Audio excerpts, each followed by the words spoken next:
नंदिनी एक प्राथमिक विद्यालय की शिक्षिका थी। उसकी अभी शादी नहीं हुई थी। उसके परिवार में उसके माँ, पापा, दादी और दो छोटे भाई थे और दादाजी कुछ साल पहले ही गुजर चुके थे। नंदिनी के पापा और बाबा भी अध्यापक ही रह चुके थे, लेकिन अभी उसके पापा सेवा छोड़ चुके थे और घर पर ही पेंशन का लाभ ले रहे थे। उसकी माँ एक मृदुल स्वभाव वाली गृहिणी थी। वैसे तो नंदिनी के घर के सदस्य आधुनिक विचारधारा के थे, लेकिन दादी अभी भी पुराने नियम और प्रथा का पालन करती थी। घर के सभी लोग दादी का बहुत सम्मान करते थे और उनकी हर बात घर में पत्थर की लकीर मानी जाती थी। यहाँ तक कि अभी भी नंदिनी की माँ दादी के सामने सर पर पल्लू रखती थी। नंदिनी के दोनों छोटे भाई अभी पढ़ाई कर रहे थे। घर में दादी के कहने पर अब नंदिनी के लिए रिश्ता ढूंढा जा रहा था। वैसे तो नंदिनी अभी शादी करना नहीं चाह रही थी, लेकिन दादी के सामने किसी की एक नहीं चली और आसपास के करीबी लोगों में एक अच्छा लड़का ढूंढा जाने लगा। आए दिन कोई न कोई घर पर पधारा ही रहता लड़की देखने। नंदिनी में सब कुछ अच्छा था, बस उसका रंग थोड़ा सा सांवला था और उसी की वजह से हाथ आए रिश्ते भी निकल जाते। दादी हर समय इस बात के लिए नंदी को कुछ न कुछ सुना ही देती थी, लेकिन नंदिनी उन्हें कुछ कह भी नहीं सकती थी। आज शाम जैसे ही नंदिनी विद्यालय से वापस आई तो देखा कि उसकी माँ विधाता जल्दी जल्दी घर को साफ कर रही थी और दोनों भाई माँ द्वारा बनाए गए खाने की चीज़ों को मेज पर सजा रहे थे। इसका मतलब आज फिर कोई आ रहा है उसे देखने, ये देखने कि वो चलती कैसे है, बैठती कैसे है और खाना बनाती है या नहीं। विकास ने तो नंदिनी को आते ही देख लिया था और एक ही नज़र में उसे नंदिनी पसंद आ गई थी। मुझे आप पसंद हैं, लेकिन मैं आपसे भी आपकी सहमति जानना चाहूँगा। आप चाहे तो समय भी ले सकती हैं कुछ दिनों का। उसके बाद आपका जो भी फैसला होगा मुझे मंजूर होगा। विकास के इतना कहते ही नंदिनी चौंक गई और तुरंत ही विकास को एक नज़र देखा। विकास दिखने में एक अच्छा लड़का था और वो एक सभ्य पुरुष भी लग रहा था। विकास और नंदिनी की नज़रें जब एक दूसरे से मिली तो दोनों ने ही शर्म से गर्दन झुका ली। तो क्या आपको मेरे सामने रंग से कोई दिक्कत नहीं? नंदिनी ने आश्चर्य मिश्रित भाव से पूछा। अरे नहीं, मुझे और मेरे घर वालों को इस बात से कोई फ़र्क नहीं पड़ता, क्योंकि आप पढ़ी लिखी हैं और अपने फ़ैसले खुद ले सकती हैं। इसीलिए बिना किसी के दबाव में आए आप मुझे जवाब दीजिएगा। क्या और कुछ भी जानना है आपको मेरे बारे में? विकास ने पूछा तो नंदिनी ने ना में जवाब दिया और दोनों लोग बैठक में वापस आ गए। विकास अपने घर वालों के साथ वापस जा चुका था।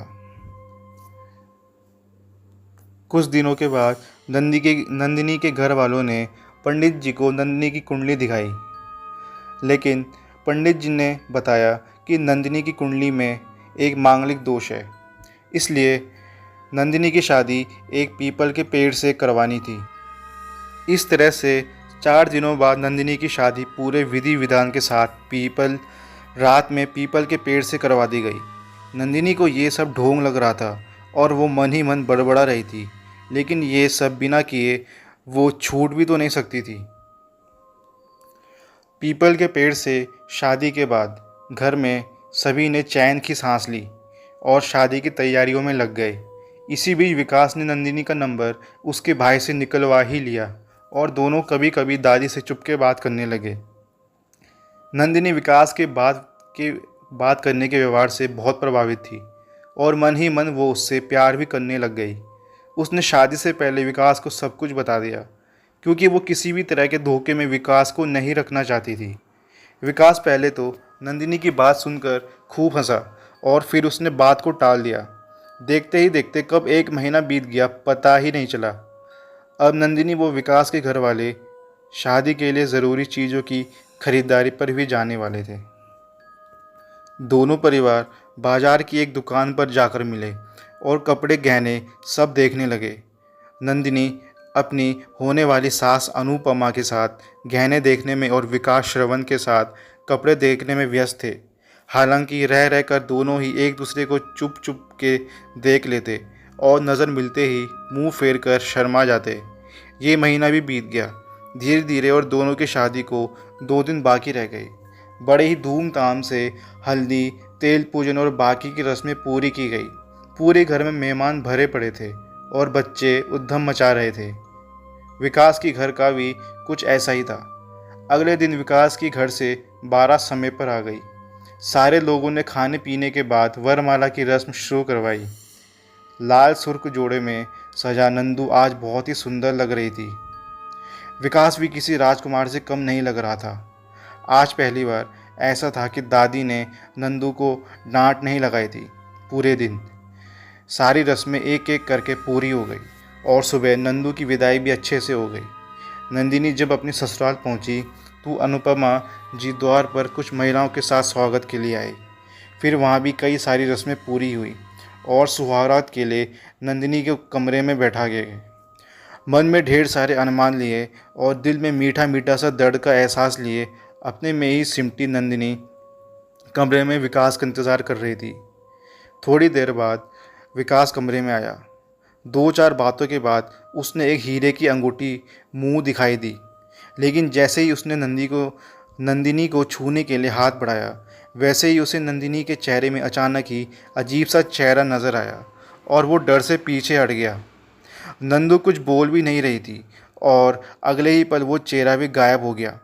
विकास ने एक वहम समझकर खुद को सामान्य किया और फिर से नंदू के थोड़ा करीब आया, लेकिन अगले ही पल नंदू ने उसका गला जोर से पकड़ लिया और विकास को एक झटके के साथ बिस्तर से उठाकर नीचे फेंक दिया। वो अजीब तरह से गुर्राने की आवाज़ निकाल रही थी। विकास को कमर में चोट आ गई थी, लेकिन वो उठा और नंदू के पास गया। तुम ठीक तो हो नंदू? ये तुम्हें अचानक से क्या हुआ? अगर तुम्हें मेरा छूना पसंद नहीं तो बता दो, मैं हाथ भी नहीं लगाऊंगा तुम्हें, तुम्हारी मर्जी के बिना कभी नहीं। विकास ने नंदू की तरफ देखकर कहा, तुम्हारे लिए बेहतर यही होगा कि तुम मुझसे दूर ही रहो, वरना जान निकाल लूँगी तुम्हारी। नंदू ने एक अजीब से मर्दाना आवाज़ में कहा और बिस्तर से उठकर थोड़ी दूर खड़ी हो गई। लेकिन नंदू, अचानक से ये सब? मैंने कहा ना मुझसे दूर रहो, सुनाई नहीं दिया क्या? अब जाओ यहाँ से, नंदू ने दांत पीसते हुए कहा। विकास नंदू को इस हालत में छोड़कर जाना तो नहीं चाहता था, लेकिन उसने मन बना लिया था कमरे के बाहर जाकर सोने का। वो जैसे ही कमरे के बाहर पहुंचा, उसे नंदिनी की एक जोर की चीख सुनाई दी। वो दौड़कर कमरे के अंदर आया तो देखा नंदिनी बिस्तर छोड़कर ज़मीन पर बेहोश गिरी हुई थी। घर के बाकी लोग तो काफ़ी थके होने के कारण गहरी नींद में थे। विकास ने जल्दी जल्दी नंदिनी के मुंह पर पानी का छींटा मारा और थोड़ी देर बाद नंदिनी को होश आ गया। विकास ने उससे पूछा कि तुम्हें हो क्या गया था, लेकिन नंदिनी को कुछ भी याद नहीं था। वो खुद बिखरे हुए कमरे को देखकर हैरान परेशान सी लग रही थी। विकास ने बिस्तर सही करके उसे चुपचाप सो जाने को कह दिया और खुद जाकर कमरे में ही रखे सोफे पर लेट गया। नंदिनी काफ़ी गहरी नींद में सो गई। विकास की भी देर रात आंख लग गई। अगले दिन नंदिनी पग फेरे की रस्म के लिए विकास के साथ अपने घर वापस आने लगी। दोनों एक कार से नंदिनी के मायके के लिए निकले थे।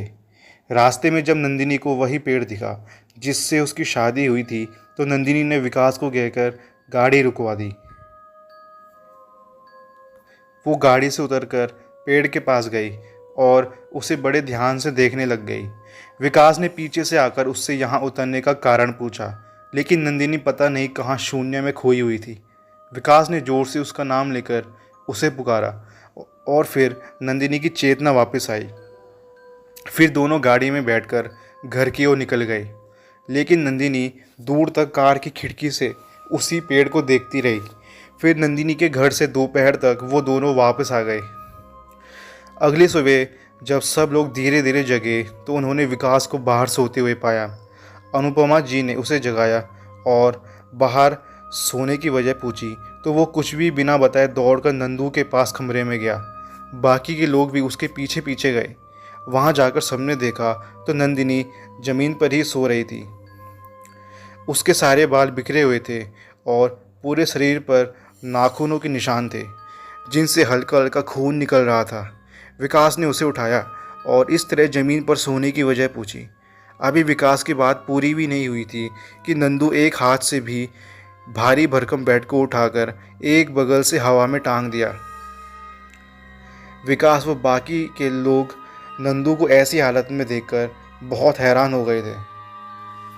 नंदिनी भारी भरकम बेड को एक हाथ से टांग कर खड़ी थी और अपनी गर्दन को उसने ऐसे झुका रखा था कि उसके बालों से उसका पूरा चेहरा ढक रखा था।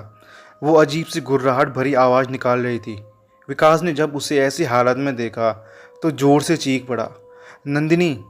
अचानक ही नंदिनी ने वो बेड छोड़ा और बेहोश होकर गिर पड़ी। सब लोगों ने उसे दौड़कर उठाया और बेड पर लेटा दिया। उसके हाथ लाल पड़ गए थे और नाखूनों के निशान बिल्कुल काले पड़ गए थे। सारे रिश्तेदार तरह तरह की बातें करने लग गए। कोई कहता इसको चुड़ैल ने पकड़ रखा, तो कोई कहता कि ऐसी बहू को घर में रखना ही नहीं चाहिए। और भी कई बातें लोग बनाने लगे। तो विकास को गुस्सा आ गया।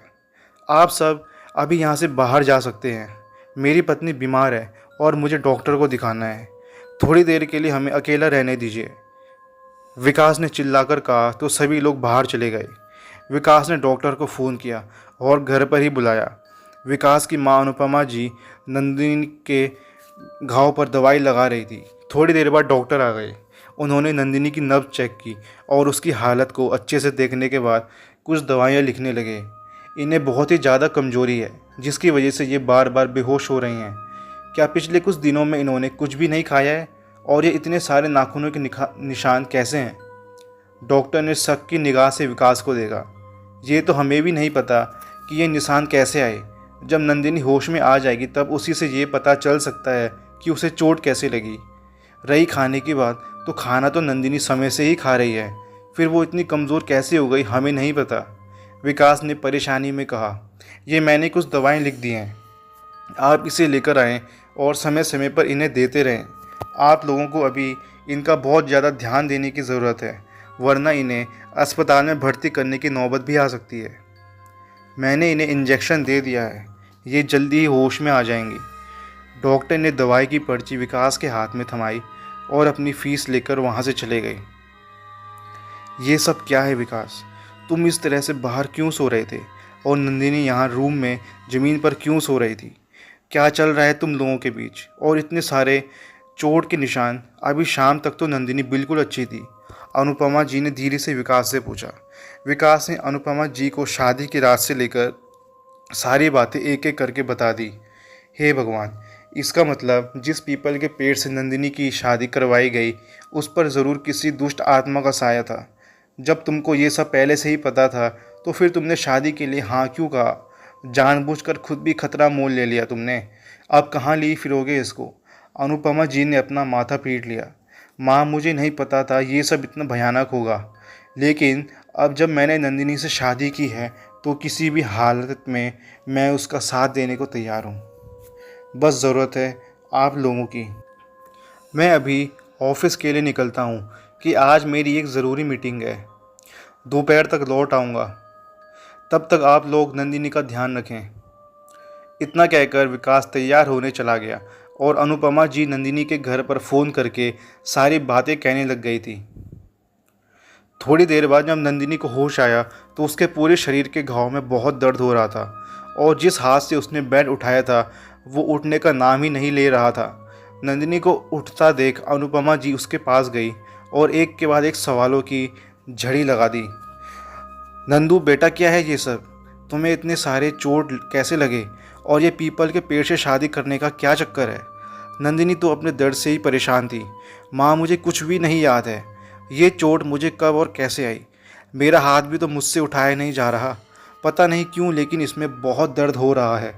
नंदिनी कराहते हुए बोली। तो क्या सच में तुम्हें कुछ भी याद नहीं? अनुपमा जी ने हैरानी भरे शब्दों में पूछा। नहीं माँ, मुझे कुछ नहीं पता कि ये सब कैसे हुआ।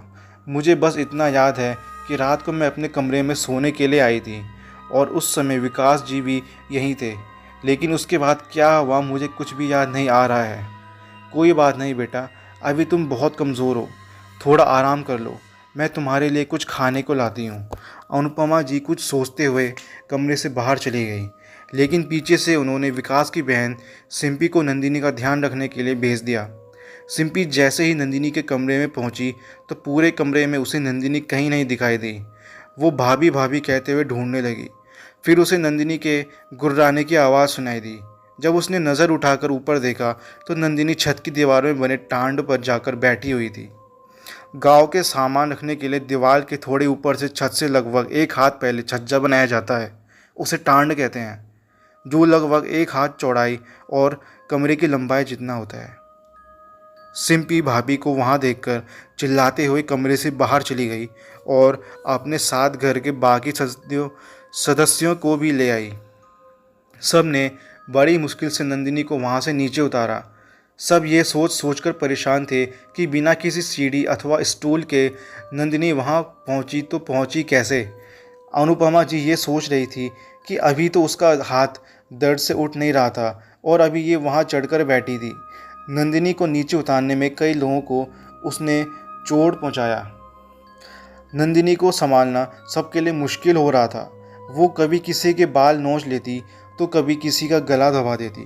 विकास अपने दफ्तर था और नंदिनी को उसके ससुर या कोई अन्य पुरुष छू नहीं सकते थे। महिलाओं के लिए उसे संभालना पाना बहुत आसान नहीं था। पता नहीं कहाँ से उसमें इतनी ताकत आ गई थी। जब नंदिनी होश में रहती तो उसे कुछ भी याद नहीं रहता और जब वो किसी और के वश में होती तो सबकी जान लेने पर उतारू हो जाती। नंदिनी के घर से उसके पापा और दादी उसे देखने आ रहे थे। श्रवण को जब से ये बात पता चली थी वो दादी को ही जिम्मेदार बता रहे थे इन सब के लिए। दादी भी यहाँ चुप थी क्योंकि उन्हीं की जिद पर यह सब हो रहा था। अनुपमा जी ने गंगा जल छिड़क कर किसी तरह से नंदिनी को शांत किया था और उसे खाना खिलाकर कमरे में सुलाकर चली आईं। सारे रिश्तेदार भी एक एक करके अपने अपने घर जाने लगे। अनुपमा जी और सिम्मी उन्हें भेजने में व्यस्त हो गई। दोपहर तक विकास भी घर पर पहुंच चुका था। वो अभी अभी पहुंचे श्रवण जी और उनकी दादी से बात कर रहा था। नंदिनी सो रही थी, इसकी वजह से उसे किसी ने परेशान नहीं किया था। श्रवण जी ने विकास और उसके घर वालों को नंदिनी के कुंडली दोष और पीपल के पेड़ से शादी तक सारी घटनाओं को बताया और सबसे क्षमा भी मांग लिया। वापस जाने के पहले दादी एक नज़र नंदिनी को देखना चाहती थी। विकास उन्हें लेकर नंदिनी के कमरे की तरफ गया, लेकिन जब दोनों लोग कमरे में गए तो नंदिनी वहाँ थी ही नहीं। विकास के तो होश उड़ गए। ऐसी हालत में नंदिनी कहाँ जा सकती थी, वो भी बिना किसी को नज़र आए। जब उसने खुली हुई खिड़की की तरफ देखा तो उसे सारा मांजरा समझ में आ गया। नंदिनी बाहर की तरफ गई है, ये बात पूरे घर वालों को पता चल गई। सब के सब घर से बाहर उसे ढूंढने के लिए निकल पड़े। किसी को कुछ समझ में नहीं आ रहा कि वो इस अनजान जगह पर कहाँ जा सकती है। 2 दिन ही तो हुए थे उसे उसके ससुराल आए हुए। यहाँ किसी भी घर से वो परिचित नहीं थी। पूरे गांव में ढूंढने के बाद जब नंदिनी का पता नहीं चला तो सब थक हार कर घर वापस आ गए। लेकिन विकास ने उसे ढूंढने की कोशिश लगातार जारी रखी। वो अपना फ़ोन भी साथ लेकर नहीं गई थी। श्रवण और दादी जी अपने घर की ओर जाने लगे, ये सोचकर कि शायद नंदिनी अपने घर ही गई हो। उनका अंदाज़ा भी सही था। रास्ते में नंदिनी उसी पीपल के पेड़ के नीचे पागलों की तरह बाल बिखेर कर बैठी हुई थी। जब श्रवण जी और दादी दोनों उसके करीब हो गए तो देखा कि उसके साथ की सारी चूड़ियाँ टूटकर उसके हाथ में ही घुसी हुई हैं और उनसे लगातार खून बह रहा है। नंदिनी ने शायद अपने हाथ की नस भी काट ली थी। श्रवण जी दौड़कर नंदिनी के पास गए और उसे उठाने लगे। वो बेहोश थी। उन्होंने तुरंत उसे गाड़ी में बिठाया और हॉस्पिटल की ओर भागे। रास्ते में उन्होंने विकास को फ़ोन करके सारी हालत बता दी। विकास के सभी घर वाले हॉस्पिटल पहुंचे। नंदिनी की हालत बहुत गंभीर थी। डॉक्टर ने उसके घाव पर मरहम पट्टी कर दी थी और उसे खून चढ़ाया जा रहा था। नंदिनी अब भी बेहोश ही थी। नंदू के दोनों भाइयों के साथ उसकी माँ भी हॉस्पिटल पहुंच चुकी थी। उनका रो रो कर बुरा हाल हो रहा था। दादी ने घर से गंगा जल की बोतल और ठाकुर जी का मोर पंख मंगवा कर नंदिनी के बिस्तर के पास रख दिया था। यहाँ पर बस एक बात अच्छी थी कि नंदिनी के ससुराल पक्ष ने नंदिनी के मायके वालों को कुछ भी भरा बोला नहीं कहा। 3-4 घंटे बाद जब नंदिनी को होश आया तो उसे कुछ भी याद नहीं था। गंगा जल के प्रभाव से नंदिनी अभी उस साय के प्रकोप से बाहर थी। सभी लोगों से नंदिनी ने इतना परेशान करने के लिए क्षमा मांगी। वो बहुत ही कमज़ोर हो गई थी। शाम तक दादी ने कई लोगों को फ़ोन करके ताबीज़ वो और भी कई चीज़ें हॉस्पिटल में ही मंगवा ली।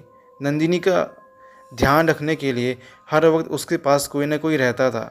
लेकिन इतनी सारी चीज़ों के बावजूद भी नंदिनी ने कई नर्स को इलाज के दौरान थप्पड़ जड़ दिए और इलाज की चीज़ों को दांतों से कुतर दिया। डॉक्टर्स ने ये कह दिया कि ये किसी पागल खाने ले जाएं और किसी पागल के डॉक्टर को दिखाएं। किसी तरह से 2 दिन बाद नंदिनी को छुट्टी मिली और वहाँ से उसे फिर ससुराल लाया गया। सबने मिलकर नंदिनी को किसी अच्छे जानकार को दिखाने का फैसला किया। नंदिनी की हालत दिन ब दिन बिगड़ती जा रही थी और कोई भी ढंग का तांत्रिक परिवार वालों को मिल नहीं पा रहा था। जो भी जहाँ बताता नंदिनी को विकास उसी के पास लेकर जाता। इतने दिनों के बीच विकास को नंदिनी ने अपने पास तक आने नहीं दिया। उल्टा जब भी विकास उसके पास आता है, उससे बात करने की कोशिश करता है, तो नंदिनी और भी ज़्यादा आक्रामक हो जाती थी। वो कई बार अपनी जान लेने की कोशिश कर चुकी थी। कभी फांसी लगाने की कोशिश करती तो कभी खुद के साथ से ही खुद का गला दबा लेती। एक दिन नंदिनी आधी रात को अचानक ही उठकर चिल्लाने लगी। उसके पेट में बहुत ही ज़्यादा तेज़ दर्द हो रहा था। घर के सभी सदस्य उसे तुरंत अस्पताल की ओर लेकर भागे। नंदिनी बार बार यही चिल्ला रही थी कि मुझे बचा लो, कोई तो मुझे बचा लो, वो मुझे मार डालना चाहता है, वो मुझे मारकर अपने साथ ले जाएगा। नंदिनी की ये हालत देखकर सभी की आंखों से आंसू आ गए। डॉक्टर ने बहुत कोशिश की ये जानने की कि नंदिनी के पेट में दर्द क्यों हो रहा है। कई सारी जांच के बाद भी उन्हें कुछ भी पता नहीं चल पाया। सब कुछ सामान्य था उसके शरीर में, लेकिन नंदिनी के अनुसार उसके सारे शरीर में दर्द होता था। ऐसा लगता था जैसे सारे शरीर की हड्डियां टूट चुकी हों। दवा और इंजेक्शन का भी उस पर कोई असर नहीं दिखता था। नंदिनी की हालत अधमरी हो चुकी थी। विकास ने नंदिनी को कई सारे मानसिक डॉक्टरों को भी दिखाया, कई सारे मेडिकल ट्रीटमेंट भी करवाए, कई जगह पर झाड़ फूँक भी करवाई गई, लेकिन कुछ भी हाथ नहीं लगा। विकास नंदिनी से बहुत ज़्यादा प्यार करता था। वो किसी भी कीमत पर उसे खोना नहीं चाहता था। देखते देखते लगभग 25 दिन बीत चुके थे और नंदिनी की हालत दिन पर दिन बेकार होती चली जा रही थी। अब तो वो सोती भी नहीं थी। वो जब भी सोने की कोशिश करती, भयानक सपनों की वजह से वो चिल्लाकर उठ जाती और बेतहाशा खुद को चोट पहुंचाने लगती। उसे एक पल के लिए भी अकेला नहीं छोड़ा जाता, लेकिन जो भी उसके साथ होता वो उसे भी बहुत ज़्यादा नुकसान पहुंचाती थी। नंदिनी धीरे धीरे पागल जैसी हो गई थी। घर का हर सदस्य उसके पास जाने से भी डरता था। उसने अनुपमा जी का सर भी धक्का देकर दीवार से फोड़ दिया था और सिम्मी के बाल पकड़कर उसे पूरे घर में पीठ के बल लिटाकर खींचा था, जिससे उसका पूरा पिछला हिस्सा कट गया था। अब तो पूरा दिन ही उसे कमरे में बंद रखा जाता और विकास ही उसका ध्यान रखता। नंदिनी कभी बाथरूम में जाकर नल खोलकर पानी के नीचे बैठी रहती, तो कभी बेड के नीचे चुपचाप डेरी सहमी सी छिपी रहती। पानी से ज़्यादा भीगने से उसे अक्सर बुखार हो जाता। जब वो होश में रहती तो बहुत रोती। उससे पूरे शरीर में बहुत दर्द होता और वो कभी कभी अचानक से किसी अनजाने साय को देखकर चीख पड़ती। बस विकास का प्यार और घर वालों का साथ ही उसे अब तक जिंदा रख सकता था। लेकिन धीरे धीरे अनुपमा जी के मन में भी ये बात आने लगी थी कि नंदिनी को उसके घर छोड़ दिया जाए। भगवान की कृपा से किसी ने विकास को एक जगह के बारे में बताया जहाँ नंदिनी ठीक हो सकती थी। वो जगह थी मेहंदीपुर बालाजी मंदिर, राजस्थान। अगले ही दिन विकास ने पूरे 1 हफ्ते की छुट्टी ली और अपने साथ नंदिनी की माँ श्रवण जी और नंदिनी को लेकर एक कार से वहाँ के लिए रवाना हो गया। नंदिनी की हालत इतनी ख़राब थी कि उसे सफ़र पर नहीं ले जाया जा सकता था, लेकिन उसकी जान बचाने के लिए ऐसा करना ज़रूरी था। पूरे रास्ते नंदिनी को बेहोशी के इंजेक्शन से अचेत रखा गया और किसी तरह 1000 मुसीबतों को झेलते हुए सब लोग मंदिर पहुंच ही गए। मंदिर पहुंचने तक दोपहर का कीर्तन हो रहा था, जो कि प्रत्येक दिन दोपहर 2 बजे से 4 बजे के बीच होता है। जैसे ही नंदिनी मंदिर के परिसर में पहुंची, वो अचानक ही बेहोश से जाग उठी और ज़ोर ज़ोर से बालों को खोलकर घूमने लगी। वो अजीब अजीब तरह की आवाज़ें निकालकर चिल्ला रही थी और लगातार अपने सर को ज़ोर ज़ोर से घुमा रही थी। इस समय नंदिनी मंदिर के खंभे को पकड़कर अपने घुटनों के बल बैठी हुई थी। नंदिनी के अलावा वहाँ और भी कई सारे लड़के लड़कियाँ, औरत और मर्द इसी तरह से अजीबोगरीब हरकतें कर रहे थे। वहाँ उन लोगों के परिवार वाले भी साथ में थे। करीब आधे घंटे तक इसी तरह झूमने के बाद नंदिनी गिरी और बेहोश हो गई। जिस व्यक्ति ने विकास को यहाँ के बारे में बताया था, उसकी मंदिर के प्रमुख से अच्छी खासी जान पहचान थी। इसीलिए इस कीर्तन के बाद विकास ने उनसे संपर्क किया। उन्होंने अपने आवास में विकास को बुलाया और साथ में नंदिनी को लाने के लिए भी कहा। विकास वहां नंदिनी को जब लेकर पहुंचा तो उन्होंने बस एक नज़र नंदिनी को देखा। वो डरी सहमी सी विकास से छोटे बच्चे की तरह चिपकी हुई थी। विकास ने जब पंडित जी को कुछ बताना चाहा तो उन्होंने उसे इशारे से ही चुप करा दिया और बोलने लगे, तुम्हें जिस व्यक्ति ने यहाँ पर भेजा है उसने तुम्हारी पत्नी की परिस्थिति के बारे में हमें पहले ही सब कुछ बता दिया था। मामला बहुत ही गंभीर है। आप लोगों ने बिना जाने समझे इस लड़की की शादी उस पीपल के पेड़ से करवा दी जिस पर कई वर्षों से एक आत्मा निवास करती थी। उसने कभी भी किसी को कोई नुकसान नहीं पहुंचाया था, लेकिन जब इस लड़की की शादी उस पीपल के पेड़ से कराई गई तो उस आत्मा ने इस लड़की को ही अपनी पत्नी मान लिया और अब वो इसे अपने साथ ले जाना चाहता है ताकि इस लड़की की आत्मा के साथ वो रह सके। पंडित जी ने एक गहरी सांस ली और बोलना जारी रखा, आप सब देर से ही सही लेकिन सही स्थान पर आए हैं। मात्र कुछ दिन ही शेष बचे थे इस लड़की के पास। आप सब सुबह यहाँ आए और आगे का काम ईश्वर के ऊपर छोड़ दें। पंडित जी ने सभी को वहाँ से भेज दिया। विकास ने मंदिर से कुछ ही दूरी पर एक होटल किराए पर ले लिया और वहीं पर रुकने का फैसला किया। बालाजी मंदिर की एक मान्यता ये है कि उसके आसपास बहुत सारी बुरी आत्माओं का निवास है। वहाँ जो भी आता है प्रसाद तो खरीदता है, लेकिन ना ही वो उसे खा सकता है और ना ही उसे अपने साथ घर लेकर जा सकता है। यहाँ तक कि प्रसाद के तौर पर खाने पीने की चीज़ से लेकर कोई भी सुगंधित चीज़ भी वहाँ से अपने साथ नहीं लाना चाहिए, क्योंकि ऐसा माना जाता है इससे काले साए आके पीछे पड़ जाएंगे। बालाजी के मंदिर की मूर्ति के बाईं तरफ हृदय के स्थान पर एक महीन छेद है जहाँ से निरंतर पानी निकलता रहता है। भक्तजनों को यह पानी ही चरणामृत के रूप में आशीर्वाद के दौर पर दिया जाता है। यहाँ चढ़ाए जाने वाला प्रसाद दो तरह का होता है, एक दरख्वास्त का प्रसाद और दूसरा अर्जी का। दरख्वास्त के प्रसाद को 2 बार खरीदना पड़ता है और एक बार दरख्वास्त लगाने के बाद वहाँ से तुरंत निकल जाना होता है। अर्जी का प्रसाद वापस लौटाते समय 3 थालियों में मिलता है। अर्जी के प्रसाद को बिना देखे पीछे की तरफ फेंकना रहता है। इस प्रसाद को फेंकने के बाद पीछे मुड़कर देखने की भूल गलती से भी नहीं करनी चाहिए। यहाँ आने वाले लोगों को अगले 41 दिनों तक लहसुन, प्याज, मांस, मदिरा तथा मांसाहार का भोजन नहीं करना चाहिए। दोपहर 2 बजे से 4 बजे तक जो कीर्तन मंदिर में होता है उसी दौरान लोगों के भूत प्रेत और साए दूर किए जाते हैं। विकास को भी कल नियत समय पर पहुंचना था। उसने और बाकी लोगों ने मिलकर किसी तरह नंदिनी को संभाला। कल दोपहर 12 बजे से ही विकास नंदिनी को लेकर मंदिर में पहुंच चुका था। उसने वहां के सारे नियम धर्मों का पालन श्रद्धापूर्वक किया। पुजारी जी ने जैसे ही नंदिनी को वो चरणामृत दिया, उसे पीते ही नंदिनी विकास के भाव में निढाल होकर गिर पड़ी।